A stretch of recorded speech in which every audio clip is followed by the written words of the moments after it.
Hello, नमस्कार, जय जोहार आप सभी को। मैं हूँ विनीता और आज के इस वीडियो में हम पंचायती राज से संबंधित प्रश्न देखेंगे। ग्राम सभा चैप्टर 5, पंचायती राज का चैप्टर 5 ग्राम सभा। यहाँ पे ग्रामा सभा लिखा हुआ है, बट कोई बात नहीं, हम समझते हैं इतना। ठीक है। तो ग्राम सभा से पिकासो की बुक में जो भी प्रश्न दिए हैं, है ना, वो सारे एमसीक्यूज हम इस वीडियो में देखेंगे। ठीक है, तो प्रश्नों की शुरुआत करते हैं पहले प्रश्न से। निम्नलिखित में से कौन सा ग्राम सभा के कार्यों में शामिल नहीं है? ठीक है, कौन सा कार्य जो है ग्राम सभा के कार्यों में शामिल नहीं है? तो इसका सही उत्तर क्या हो जाएगा? राष्ट्रीय महत्व के घोषित किए गए प्राचीन तथा ऐतिहासिक स्मारकों का अनुरक्षण, ये जो है ये शामिल नहीं है। ठीक है, तो बाकी क्या शामिल है वो भी देख लीजिए। विभिन्न योजनाओं के लिए हितग्राहियों की पहचान और चयन करना, ये शामिल है। जनसाधारण के बीच सामान्य चेतना में अभिवृद्धि करना, ये शामिल है। और गरीब व्यक्तियों के चिकित्सकीय सहायता के लिए ऋण मंजूर करना, यहाँ पे मंजूर करना लिखा हुआ है ना, ये शामिल है। तो ये तीन जो है ये शामिल है ग्राम सभा के कार्यों में। लेकिन जो है राष्ट्रीय महत्व के घोषित किए गए प्राचीन तथा ऐतिहासिक स्मारकों का अनुरक्षण करना, ये शामिल नहीं है। ठीक, अगला प्रश्न करते हैं। ग्राम सभा के सदस्यों की कुल संख्या के खालिस्तान की उपस्थिति ग्राम सभा की बैठक आयोजित करने के लिए मंच का गठन करती है। तो ये कुल सदस्यों की कुल संख्या के 1 का 10वां हिस्सा, है ना, 1 का 10वां हिस्सा जो है ये आ, ये उपस्थिति जो है ग्राम सभा की बैठक आयोजित करने के लिए, है ना, मंच का गठन करती है। तो इसका सही उत्तर क्या हो जाएगा? Option number D. अगला प्रश्न देखते हैं। ग्राम सभा के विषय में क्या सही है? सारे ऑप्शंस देखने पड़ेंगे। ठीक है, चलिए देखते हैं हम। ग्राम सभा का प्रत्येक 3 मास में कम से कम एक सम्मेलन होना आवश्यक है। ग्राम पंचायत के प्रत्येक ग्राम में ग्राम सभा की बैठक होगी। या ग्राम सभा की गणपूर्ति ग्राम सभा के कुल सदस्यों के 1/10 भाग से होगी। या ग्राम गणपूर्ति के लिए सरपंच उत्तरदायी होगा। तो यहाँ पे यहाँ पे ग्राम सभा का प्रत्येक 3 मास में कम से कम एक सम्मेलन होना आवश्यक है ना, ये वाला कथन सही है। ठीक है। और ग्राम पंचायत के प्रत्येक ग्राम में ग्राम सभा की बैठक होगी, ये वाला कथन भी सही है। ग्राम सभा की गणपूर्ति ग्राम सभा के कुल सदस्यों के 1/10 भाग से होगी, ये वाला कथन भी सही है। गणपूर्ति के लिए सरपंच उत्तरदायी होगा, ये वाला जो कथन है ये वाला सही नहीं है ना, क्योंकि गणपूर्ति के लिए उत्तरदायित्व के संबंध में जो है ना वो सरपंच और पंच, है ना, दोनों का होगा। केवल सरपंच का ही केवल अकेला नहीं होता है। ठीक है, तो गणपूर्ति के लिए सिर्फ सरपंच उत्तरदायी नहीं होता है, साथ में पंच भी उत्तरदायी होता है। ठीक है, तो इसलिए ये वाला जो कथन है पहला, दूसरा और तीसरा, ऑप्शन नंबर सी इसका सही उत्तर होगा। अगला देखते हैं। यहाँ पे कथन के संबंध में व्याख्या दिया हुआ है, देख लेते हैं एक बार। ग्राम सभा का प्रत्येक 3 मास में कम से कम एक सम्मेलन होना आवश्यक है, तो वही चीजें हैं, है ना। ग्राम पंचायत के प्रत्येक ग्राम में सभा की बैठक होगी, है ना। और ग्राम सभा की गणपूर्ति ग्राम सभा के कुल सदस्यों की 1/10 होगी, जिसमें से 1/3 महिलाएं होंगी, जबकि अनुसूचित क्षेत्रों में गणपूर्ति ग्राम सभा की कुल सदस्यों की 1/3 से अधिक होगी। तो ये वाला भी पॉइंट याद रखिएगा। और ग्राम सभा में गणपूर्ति का उत्तरदायित्व संबंधित ग्राम के सरपंच और पंचों का होगा, ना केवल सरपंच या पंच का, है ना। तो जिस जिस ग्राम से वो बिलोंग करते हैं, सरपंच या पंच, है ना, तो उन्हीं का उत्तरदायित्व होगा ना गणपूर्ति के लिए। ठीक है, तो ये वाले 4 कथन है। ठीक है, याद रखिएगा। अगला देखते हैं। अगला है, ग्राम सभा की बैठक बुलाने की अपेक्षा कौन करता है? जनपद पंचायत भी करता है, जिला परिषद भी करता है, और कलेक्टर भी करता है। ग्राम पंचायत नहीं करता है। ठीक है, तो यहाँ पे उत्तर क्या होगा? मतलब ऐसे ऑप्शंस पूरे नहीं दिए हुए हैं। ये ऑप्शन यहाँ पे पूरा ऐसा दिया हुआ है। ठीक है, तो 1, 2 और 3 हमने देखा था, है ना? तो ऑप्शन नंबर सी इसका सही उत्तर है। जनपद पंचायत, जिला परिषद और कलेक्टर।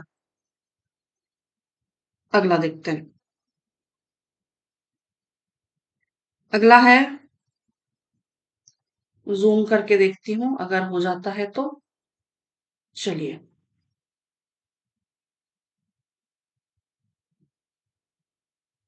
अगला है ग्राम सभा की बैठकों की अध्यक्षता करने के विषय में सही क्या है? तो यहाँ पे 5 कथन दिए हुए हैं। चलो चलिए हम पांचों कथन को एक बार पढ़ लेते हैं। ठीक है, तो सरपंच ग्राम सभा की बैठकों की अध्यक्षता करता है, तो ये वाला कथन तो सही है।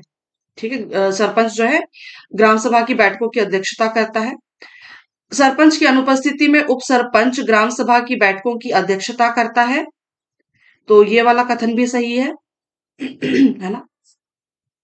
अगला है, सरपंच और उप सरपंच की अनुपस्थिति में वरिष्ठ पंच बैठक की अध्यक्षता करता है, तो ये नहीं है, क्योंकि जो मतलब वहां पे ग्राम सभा में सरपंच और उप सरपंच अगर अनुपस्थित नहीं है, तो उस कंडीशन में वहां पे जो अ, चुनाव होता है, मतलब एक तरह से कह सकते हैं कि निर्वाचन होता है ना? तो इनकी अनुपस्थिति में निर्वाचित सदस्य जो है वो अध्यक्षता करेगा। ठीक है, और सरपंच और उप सरपंच की अनुपस्थिति में ग्राम सभा का एक वरिष्ठ सदस्य बैठक की अध्यक्षता अध्यक्षता करता है। तो ऐसा जरूरी नहीं है कि वरिष्ठ हो वो, है ना? बट जो चुना जाएगा वही अध्यक्षता करेगा। तो ये वाला कथन जरूर कथन जो है वो गलत है। सरपंच और उप सरपंच की अनुपस्थिति में ग्राम सभा में उपस्थित सदस्य अध्यक्ष का निर्वाचन करते हैं और वह वह बैठक की अध्यक्षता करता है, तो ये वाला कथन सही है। ठीक है, तो 1, 2 और 5, 1, 2 और 5, 1, 2 और 5 ऑप्शन नंबर सी में इसका सही उत्तर है। ठीक, चलिए अगला देखते हैं। अगला है, अगला यहाँ पे व्याख्या दिया हुआ है। ग्राम सभा की बैठकों की अध्यक्षता निम्न प्रकार से की जाती है ना? पहले तो सरपंच होगा जो अध्यक्षता करता है, और फिर अध्यक्ष सॉरी मतलब सरपंच अगर अनुपस्थित है तो उप सरपंच करेगा, और ग्राम सभा की बैठक में अनुपस्थित सदस्यों द्वारा निर्वाचित व्यक्ति, मतलब अगर सरपंच अनुपस्थित है तो उप सरपंच अनुपस्थित है तो ग्राम सभा की बैठक में उपस्थित सदस्यों द्वारा निर्वाचित व्यक्ति। ठीक है, और बैठक की अध्यक्षता नहीं करेंगे, कौन नहीं करेंगे? सरपंच और उप सरपंच की अनुपस्थिति में वरिष्ठ पंच बैठक की अध्यक्षता नहीं करता है। सरपंच और उप सरपंच की अनुपस्थिति में ग्राम सभा का एक वरिष्ठ सदस्य बैठक की अध्यक्षता नहीं करता। वही चीजें लिखी हुई है। ठीक है, अगला देखते हैं। अगला प्रश्न है, ग्राम सभा की बैठकों में गणपूर्ति के लिए कौन उत्तरदायी है? कौन उत्तरदायी है? पहला तो सरपंच होगा, और दूसरा पंच होगा। ठीक है, उप सरपंच और पंचायत सचिव जो है ये गणपूर्ति के लिए उत्तरदायी नहीं होते हैं। तो इसका सही उत्तर क्या हो जाएगा? 1 और 3। ये सारी चीजें ना हम जो पीएससी की तैयारी कर रहे थे उस वक्त भी हमने ये सारी चीजें पढ़ी हुई है। ठीक है, तो चलिए हम अगला प्रश्न करते हैं। ग्राम सभा की बैठकों में गणपूर्ति के लिए उत्तरदायी पंच होता है और फिर सरपंच होता है।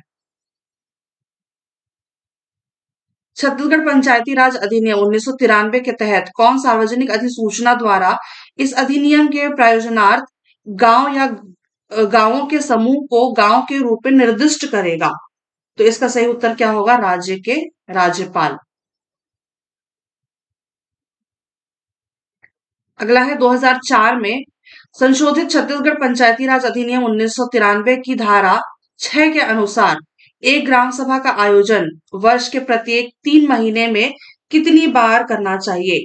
तो कम से कम एक बार करना चाहिए। ये भी हमने थोड़ी देर पहले जो प्रश्न देखा था हमने, इसी प्रकार का प्रश्न है। ठीक है, तो ये है, याद रखिएगा, धारा 6 के अनुसार ग्राम सभा का आयोजन वर्ष के प्रत्येक 3 महीने में एक बार करना आवश्यक है। अगला, ग्राम सभा की शक्तियों और कर्तव्यों का विनिश्चयन कौन करता है? इसका सही उत्तर क्या हो जाएगा? राज्य विधानमंडल। राज्य विधानमंडल जो है ये ग्राम सभा की शक्तियों और कर्तव्यों का विनिश्चयन करता है। अगला, ग्राम सभा की बैठकों के संबंध में निम्नलिखित में से कौन सा सही नहीं है? कौन सा सही नहीं है? तो इसमें से देखिए, 23 जनवरी, मतलब ये ना एक तरह से मैं इसका व्याख्या आप लोगों को शो करती हूँ, है ना। इसमें से 20 जुलाई जो है ना, ये सही नहीं है, क्योंकि 20 जुलाई की जगह में आप ना अगस्त याद रखिएगा। ठीक है, 20 जुलाई की जगह में आप अगस्त याद रखिएगा। मैं इसका व्याख्या शो करती हूँ, क्योंकि जो सम्मेलन है ना, मतलब बैठक जो है, तो ये 3 माह में एक बार, यानी कि साल में भी, जो पिछला हमने एक सवाल देखा ना, साल में 6 बार, यानी कि 3 माह में एक बार होना जो जरूरी है, तो वो किस किस डेट में होनी आवश्यक है? तो ये यही चीजें हैं। ठीक है, ये 23 जनवरी, 14 अप्रैल और 2 अक्टूबर।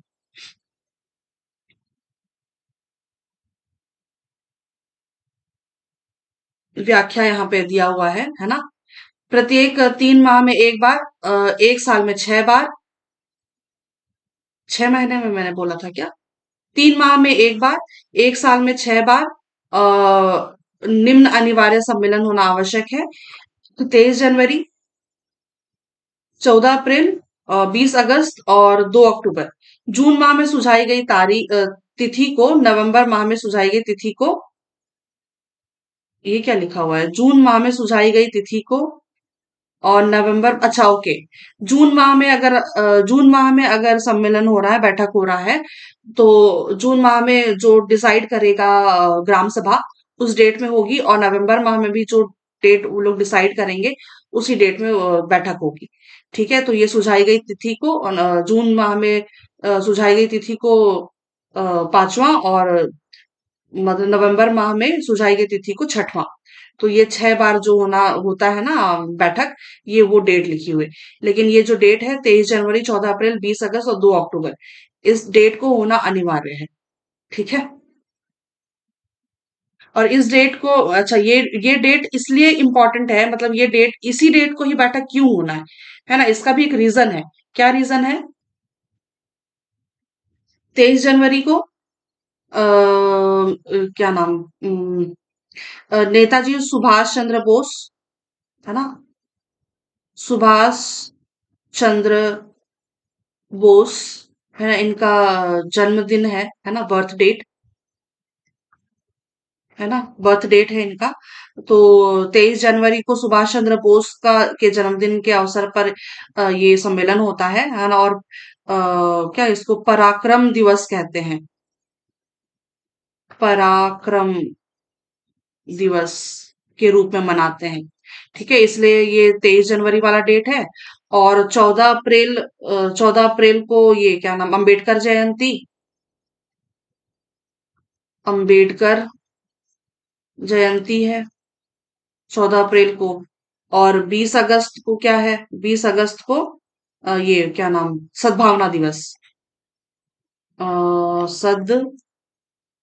सद्भावना दिवस, सद्भावना दिवस।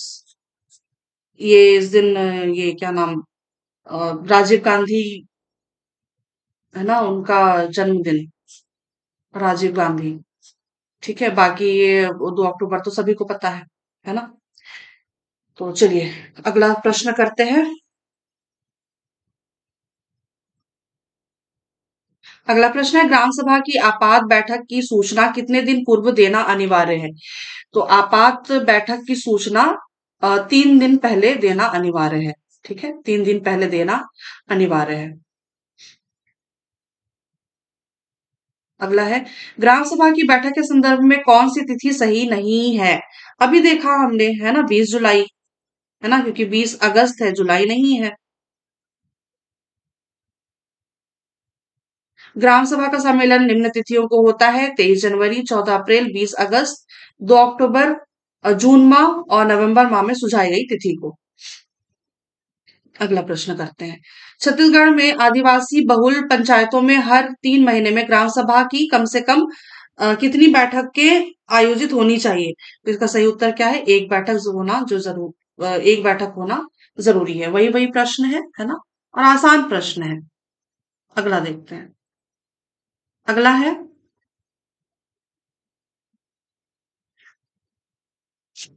ग्राम सभा के संदर्भ में क्या सही है ना? सही क्या है? चलिए देखते हैं एक बार।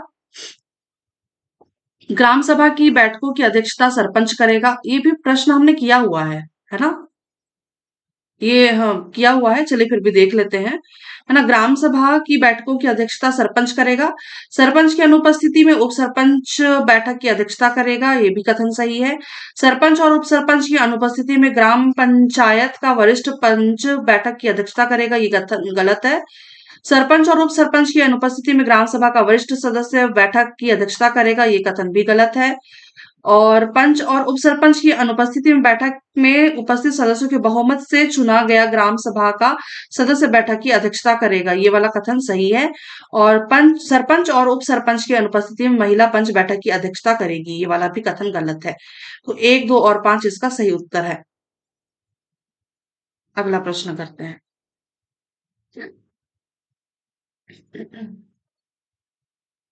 अगला है, ये वही चीजें लिखी हुई है व्याख्या में भी। सम्मेलन की अध्यक्षता सरपंच और या सरपंच अनुपस्थित है तो उप सरपंच, और उप सरपंच और सरपंच दोनों अनुपस्थित हैं तो दोनों की अनुपस्थिति में ग्राम सभा के सदस्यों के द्वारा अपने बीच में ही अध्यक्ष का चुनाव किया जाए। सरपंच एवं उप सरपंच की अनुपस्थिति में ग्राम सभा में बैठक बैठक की अध्यक्षता कौन करता है? तो यहाँ पे पूरे ऑप्शंस देख लेते हैं। इसका सही उत्तर क्या हो जाएगा? ग्राम सभा द्वारा निर्वाचित व्यक्ति। अभी देखा हमने, वही वही प्रश्न है। क्या टाइम देंगे इस पे? अगला है, ग्राम सभा की बैठकों में कौन सी सूचना प्रस्तुत नहीं की जाती? तो कौन सी सूचना जो है वो प्रस्तुत नहीं की जाती? तो इसका सही उत्तर हो जाएगा वार्षिक आय व्यय। तो ग्राम सभा में जो बैठक होगी, है ना, ग्राम सभा की जो बैठक होगी उसमें वार्षिक आय व्यय का की सूचना नहीं प्रस्तुत होती है। तो क्या प्रस्तुत होता है? वार्षिक लेखा जो वार्षिक लेखा विवरण, विगत वर्ष का अंकेक्षण प्रतिवेदन, पंच सरपंच के अचल संपत्ति का विवरण। ये वाला डाउटफुल है। पंचायत के कार्यों का विवरण, है ना, ये वाला कथन भी सही है। पंच उप सरपंच के अचल संपत्ति का विवरण, ये थोड़ा सा मुझे डाउटफुल लग रहा है ना? बाकी ये जो एक ए बी और ई, है ना, ये जो कहीं गलत तो नहीं बता रही हूं मैं? ग्राम सभा ग्राम सभा की बैठकों में कौन सी सूचना प्रस्तुत नहीं की जाती? हाँ, वार्षिक आय व्यय। नहीं, मुझे ऐसा लगता है ना इसमें, हालांकि बुक में ना इसका उत्तर डी लिखा हुआ है ना, ऑप्शन नंबर डी दिया हुआ है वार्षिक आय व्यय। पर मुझे ऐसा ये थोड़ा सा डाउटफुल है, क्योंकि पंच और सरपंच के अचल संपत्ति का विवरण ग्राम सभा की बैठक में क्यों करेंगे? है ना? तो इसका सही उत्तर मेरे हिसाब से ऑप्शन नंबर सी होना चाहिए। है ना? तो इसमें मुझे ऐसा लग रहा है कि इसका उत्तर सी होना चाहिए। है ना? बट बुक में यहाँ पे ना ऑप्शन नंबर डी दिया हुआ है, वार्षिक आय व्यय। वार्षिक आय व्यय का तो होना चाहिए मेरे हिसाब से। चलिए कोई बात नहीं, इसको ना थोड़ा सा डाउट में रखिए। ठीक है, इसको थोड़ा सा डाउट में रखिए। अगर इसका सही उत्तर मुझे मिलता है तो मैं इसको कमेंट बॉक्स में पिन कर दूंगी, और टेलीग्राम में भी मैं इसको, है ना, फॉरवर्ड कर दूंगी। ठीक है, सेंड कर दूंगी इसका सही उत्तर। ठीक है, आगे चलिए अगला प्रश्न करते हैं। अगला प्रश्न है, ग्राम सभा की किस बैठक में ग्राम पंचायत का बजट पारित किया जाता है? तो इसका सही उत्तर हो जाएगा साधारण बैठक। साधारण बैठक। अगला देखते हैं। ग्राम सभा की बैठकों के विषय में क्या सही है? क्या सही है? चलिए पूरा देखते हैं। प्रत्येक 3 माह में ग्राम सभा की कम से कम एक बैठक आयोजित होगी। ये कथन सही है। प्रत्येक 4 माह में ग्राम सभा की कम से कम एक बैठक होगी। ये तो फिर पहला ऑप्शन सही है, तो दूसरा ऑप्शन क्यों पहला कथन सही है तो दूसरा कथन तो गलत ही होगा। ग्राम पंचायत के प्रत्येक ग्राम में ग्राम सभा की बैठक होगी। तो ये कथन तो सही है। अगला देखते हैं। ग्राम पंचायत के किसी एक ग्राम में चक्रानुसार ग्राम सभा की बैठक होगी। ये गलत है ना। ग्राम सभा के आधे से अधिक एक तिहाई सदस्यों द्वारा लिखित रूप में अध्यापेक्षा किए जाने पर ग्राम सभा की बैठक आयोजित की जाएगी। ये वाला कथन भी गलत है। ठीक है। और ग्राम सभा के एक तिहाई से अधिक सदस्यों द्वारा लिखित रूप से अध्यापेक्षा किए जाने पर ग्राम सभा की बैठक आयोजित की जाएगी। तो ये वाला कथन जो है ये सही है। ठीक है। तो एक, तीन और छह, एक, तीन और छह, ऑप्शन नंबर सी इसका सही उत्तर होगा। अगला देखते हैं। यदि ग्राम सभा की बैठक में गणपूर्ति उपस्थित नहीं है तो क्या होगा? तो ग्राम सभा की बैठक जो है वो स्थगित हो जाएगी। ऑप्शन नंबर जो है ए इसका सही उत्तर होगा। अगला है, ग्राम सभा की बैठकों के विषय में क्या सही नहीं है? चलिए पूरे ऑप्शंस देखते हैं। कथन देखते हैं पूरा। ठीक है। प्रत्येक 3 माह में ग्राम सभा की बैठक होगी। तो ये कथन पूरा का पूरा तो सही नहीं है ना। तो इसलिए ये वाला कथन गलत होगा। चक्रानुसार मतलब प्रत्येक 3 माह में ग्राम सभा की बैठक होगी, मतलब ये सही है ना। मैं क्या बोलना चाह रही थी, सही है कि क्या सही नहीं है बोला गया है ना। तो ये वाला जो कथन है ये सही है। चक्रानुसार ग्राम पंचायत के ग्रामों में बैठक होगी। तो ये वाला कथन जो है गलत है ना। चक्रानुसार तो नहीं होता है। ग्राम सभा के 1/10 सदस्यों की लिखित अध्यपेक्षा नहीं, यहाँ पे 1/3। ठीक है, अभी देखा था हमने। अध्यपेक्षा किए जाने पर बैठक होगी। तो ये वाला कथन जो है ना, ये वाला भी गलत है। ठीक है।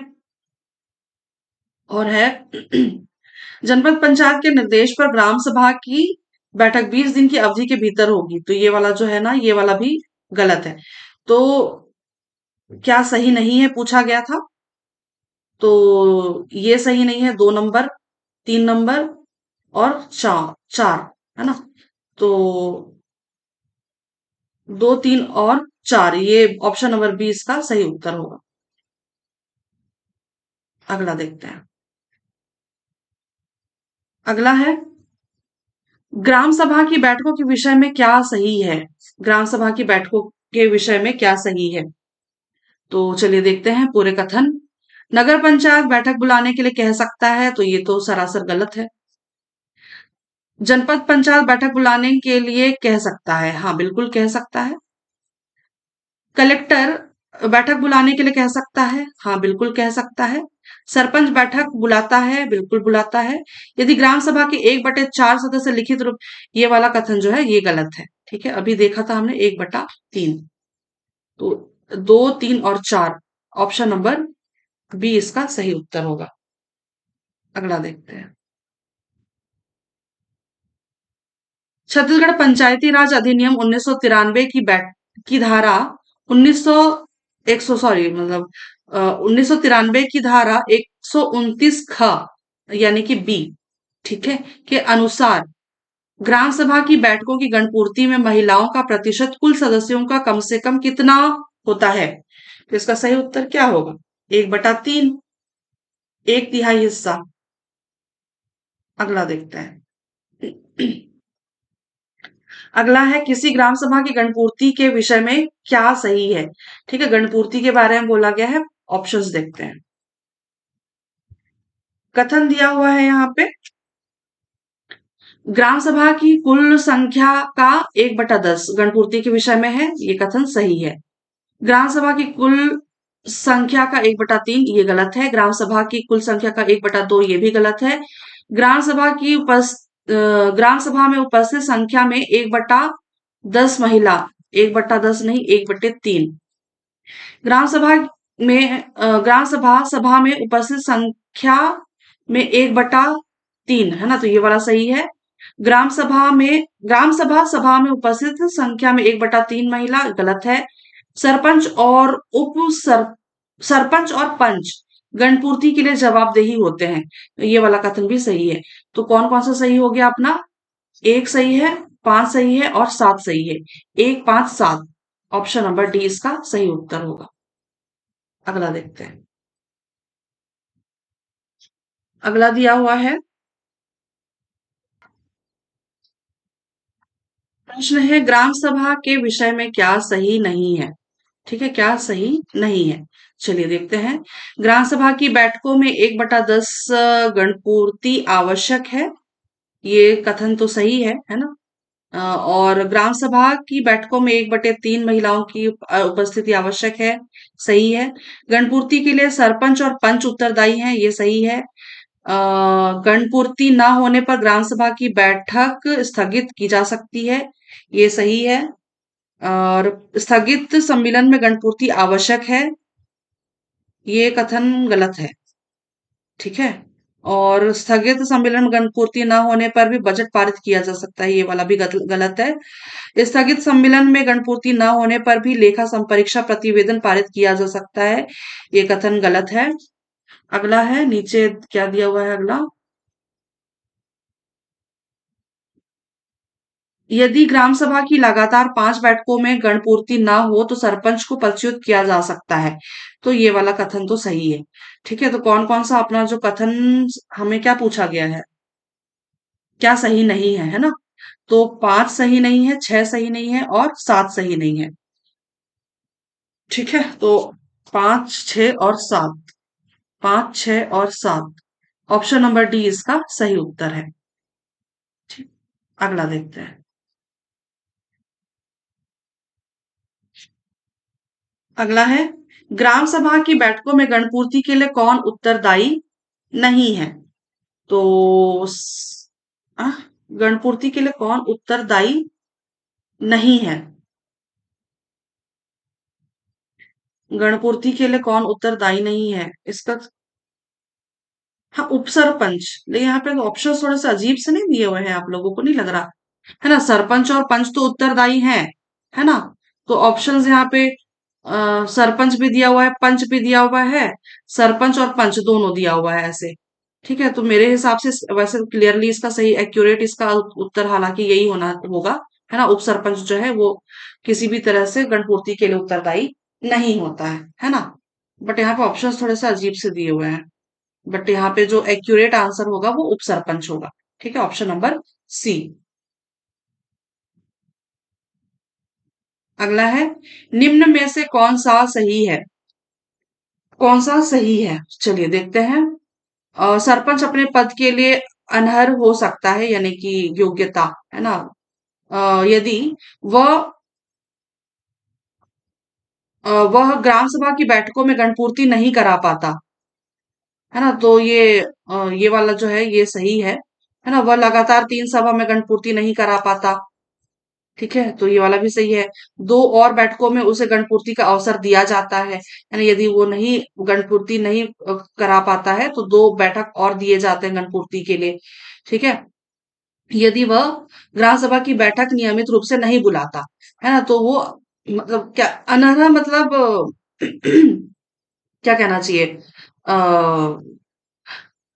मतलब वो अगर ये अयोग्य अपात्र कह सकते हैं, है ना। अपात्र या अयोग्य कह सकते हैं, या मतलब वहां अपात्र अपात्र नहीं कहना चाहिए, मतलब एक तरह से वो अयोग्य है ना। मतलब अगर वो नहीं करा पा रहा है काम, तो वो इतना योग्य नहीं है कि वो, है ना, उस पद पे रहे। अगर वो अनर्ह होता है तो उसको पदच्युत भी कर सकते हैं, है ना। तो ये सारे जो कंडीशंस हैं, तो ये सारे कंडीशंस अगर वो सरपंच जो है ना वो नहीं करा पाता है अपने अपने उसका, है ना, तो फिर वो पदच्युत भी किया जा सकता है। तो ये जो ऑप्शंस कथन जो दिए हुए हैं, है ना, वह ग्राम सभा की बैठकों में गणपूर्ति नहीं करा पाता तो वो अनर्ह होता है ना। और फिर वो लगातार 3 ग्राम सभा में बैठकों में गणपूर्ति नहीं करा पाता, है ना। और गणपूर्ति अगर नहीं करा पाता है 3 ग्राम सभा की बैठकों में, तो उसके अलावा उसको 2 और बैठकों में उसका उसको अवसर दिया जाता है गणपूर्ति के लिए। भाई तुम और ले लो, और बैठक तुम 2 और बैठक ले लो जहां पे तुम गणपूर्ति करा पाओ। ठीक है, बाकी इसके अलावा यदि वो ग्राम सभा की बैठक नियमित रूप से नहीं बुलाता तो भी वो अनर्ह है। ठीक है, तो ये जो चारों है ना, ये कथन चारों कथन जो सही है, ऑप्शन नंबर डी इसका सही उत्तर हो जाएगा। अगला देखते हैं। अगला है ग्राम सभा की परिभाषा के संदर्भ में रिक्त स्थान की पूर्ति कीजिए। ठीक। ग्राम सभा अ, ग्राम पंचायत क्षेत्र के भीतर समाविष्ट किसी खाली स्थान से संबंधित निर्वाचक नामावलियों में पंजीकृत व्यक्तियों से मिलकर बनने वाला कोई निकाय ग्राम सभा है। तो वो कौन सा है जो अ, ग्राम पंचायत क्षेत्र के भीतर समाविष्ट किसी गांव से, है ना, किसी ग्राम से संबंधित निर्वाचक नामावलियों में पंजीकृत व्यक्तियों से मिलकर बनने वाला कोई निकाय है ना। निकाय यानी कि निकाय ग्राम सभा है। तो ये जो होगा ना, ये वन ग्राम होगा और राजस्व ग्राम होगा। आदर्श ग्राम और अनुसूचित ग्राम नहीं होगा। इसका उत्तर क्या हो जाएगा? 2 और 3। 2 और 3, है ना, 2 या 3। जैसे कि यहाँ पे लिखा हुआ है, ग्राम पंचायत क्षेत्र के भीतर समाविष्ट किसी वन ग्राम या राजस्व ग्राम से संबंधित निर्वाचक नामावलियों में पंजीकृत व्यक्तियों से मिलकर बनने वाला कोई निकाय ग्राम सभा है। ठीक है, इसका पूरी परिभाषा है। ठीक, तो इसका उत्तर क्या हो जाएगा? वन ग्राम या राजस्व ग्राम। अगला देखते हैं। वही चीजें दी हुई है, वही लिखा हुआ है ना। ग्राम पंचायत के भीतर समाविष्ट किसी वन ग्राम एवं वन राजस्व ग्राम से संबंधित निर्वाचक नामावलियों में पंजीकृत व्यक्तियों से मिलकर बनने वाला कोई निकाय ग्राम सभा है। अगला देखते हैं। ग्राम सभा के सदस्य के रूप में कौन पंजीकृत हो सकता है? तो कौन पंजीकृत हो सकता है? ग्राम में रहने वाला व्यक्ति जो विधानसभा निर्वाचन नामावली में पंजीकृत किए जाने के लिए अर्हता रखता है। ऑप्शन नंबर डी इसका सही उत्तर है। अगला, छत्तीसगढ़ पंचायती राज व्यवस्था में निम्नलिखित में से कौन सी बुनियादी इकाई है? इसका सही उत्तर ग्राम सभा।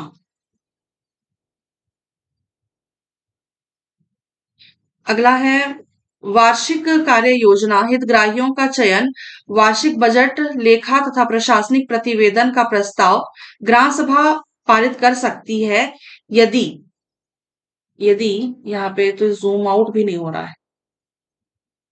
ठीक है, यहाँ पे ऑप्शन नंबर डी डी में दिया हुआ है, ग्राम सभा में गणपूर्ति उपस्थित हो। ठीक है, तो ग्राम सभा में अगर गणपूर्ति उपस्थित हो तो ही ग्राम सभा में ये जो वार्षिक कार्य योजना, हितग्राहियों का चयन, वार्षिक बजट, लेखा तथा प्रशासनिक प्रतिवेदन पर प्रस्ताव ग्राम सभा पारित कर सकती है। तो ऑप्शन नंबर डी इसका सही उत्तर होगा, क्योंकि ग्राम सभा में गणपूर्ति होना आवश्यक है। अगला देखते हैं। अगला है, निम्नलिखित में से कौन सी जानकारी ग्राम पंचायत द्वारा ग्राम सभा की वार्षिक बैठक में प्रस्तुत नहीं की जाती है? तो ये जो है पूरे ऑप्शंस में से, यहाँ पे तीनों में से मुझे एक ही ऑप्शन दिख रहा है जो यहाँ पे प्रस्तुत नहीं की जाती है। ऑप्शन नंबर सी, पंचायत प्रतिनिधियों के अचल संपत्ति का विवरण। एक प्रश्न हमने भी जो एक देखा था ना, जो डाउटफुल था, ये उसका सही उत्तर है ना। एक प्रश्न देखा था जिसको मैंने डाउट में रखा था, तो वो वाला आप डाउट यहीं पे क्लियर कर लीजिए, क्योंकि पंचायत प्रतिनिधियों के अचल संपत्ति का विवरण जो है ना, ये वार्षिक बैठक में प्रस्तुत नहीं होती है। ये वाला जो है प्रश्न है, ये सही है। ठीक है, यहाँ पे अगला ऑप्शन भी देख लीजिए, है ना। अगला ऑप्शन यहाँ पे वार्षिक बजट, है ना, वार्षिक बजट, ऑप्शन नंबर सी इसका सही उत्तर है। पंचायत प्रतिनिधि कौन होता है? पंच, सरपंच, उप सरपंच, है ना ये। तो ये पंचायतों के जो प्रतिनिधि होते हैं ना, उनकी अचल संपत्ति का विवरण जो है, ये वार्षिक बैठक में प्रस्तुत नहीं होती है। ठीक, तो ये जो है, और क्या, और इसके अलावा क्या होता है ना, उस ग्राम सभा की बैठक में? तो लेखाओं का वार्षिक विवरण और पूर्ववर्ती वर्ती वित्तीय वर्ष के प्रशासन का रिपोर्ट, और अगला हमने क्या देखा था? वार्षिक बजट। तो ये सारी जो चीजें हैं, ये वार्षिक बैठक में प्रस्तुत होती है, लेकिन अचल संपत्ति का विवरण जो है, ये प्रस्तुत नहीं होता है। अगला प्रश्न करते हैं। ग्राम पंचायतों के कार्यों का सामाजिक अंकेक्षण कौन करता है? इसका सही उत्तर क्या हो जाएगा? ग्राम सभा। इनमें से कौन निर्वाचित स्थानीय स्वशासन के की सबसे छोटी इकाई है? ग्राम पंचायत। अगला प्रश्न है, छत्तीसगढ़ पंचायती राज अधिनियम के अनुसार ग्राम का अर्थ क्या है? इसका सही उत्तर क्या हो जाएगा? ऑप्शंस पूरे देख लेते हैं। वैसे तो मुझे यही ऑप्शन, पहला ही ऑप्शन सही दिख रहा है। राज्यपाल द्वारा लोक अधिसूचना के माध्यम से ग्राम के रूप में विनिर्दिष्ट। वैसे इसका सही उत्तर यही होना चाहिए, है ना। बाकी ऑप्शंस भी देख लेते हैं। कलेक्टर द्वारा लोक अधिसूचना के माध्यम से ग्राम के रूप में विनिर्दिष्ट, तो ये वाला कथन तो बिल्कुल ऑप्शन जो है गलत है। अगला बड़ी दिक्कत है। हाँ, अगला है, आयुक्त द्वारा लोक सूचना के माध्यम से ग्राम के रूप में विनिर्दिष्ट, ये वाला भी गलत है। मुख्य निर्वाचन अधिकारी द्वारा लोक सूचना के माध्यम से ग्राम के रूप में विनिर्दिष्ट, ये वाला भी गलत है। तो जी, अब ये जो अपना पहला ऑप्शन है ना, राज्यपाल द्वारा लोक अधिसूचना के माध्यम से ग्राम के रूप में विनिर्दिष्ट, तो राज्यपाल द्वारा लोक अधिसूचना के माध्यम से ग्राम के रूप में विनिर्दिष्ट, ये वाला जो है ना ग्राम का अर्थ होता है छत्तीसगढ़ पंचायती राज अधिनियम के अनुसार। ठीक। अगला देखते हैं, व्याख्या दिया हुआ है। अधिनियम की धारा 2 का 29 के अनुसार ग्राम के अभिप्रेत हैं कोई ऐसा ग्राम जिसे राज्यपाल द्वारा लोक अधिसूचना द्वारा इस अधिनियम के प्रयोजनों के लिए ग्राम के रूप में विनिर्दिष्ट किया गया हो और जो ग्रामों का समूह हो। ठीक है, तो अधिनियम की धारा 2 का 29 के अनुसार यहाँ पे लिखा हुआ है ग्राम से अभिप्रेत है। ग्राम से अभिप्रेत है का मतलब ग्राम से संबंधित है कोई ऐसा ग्राम जिसे राज्यपाल द्वारा लोक अधिसूचना द्वारा इस अधिनियम के प्रयोजनों के लिए ग्राम के रूप में विनिर्दिष्ट किया गया हो और जो गांवों का समूह हो। ठीक। तो यहाँ पे ग्राम सभा से संबंधित जितने भी प्रश्न थे, एमसीक्यूज, हमने पिकासो वाली बुक से हमने सारे कर लिए हैं। अगला हम देखेंगे नेक्स्ट चैप्टर जो होगा हमारा, जो भी होगा। बाकी इस वीडियो में आई होप आप लोगों को प्रश्नों से संबंधित थोड़ी बहुत मदद मिली होगी, आप है ना। बाकी मैं आपसे मिलती हूँ आप सभी से अगली वीडियो में। तब तक के लिए आप सभी को धन्यवाद, शुक्रिया और आभार।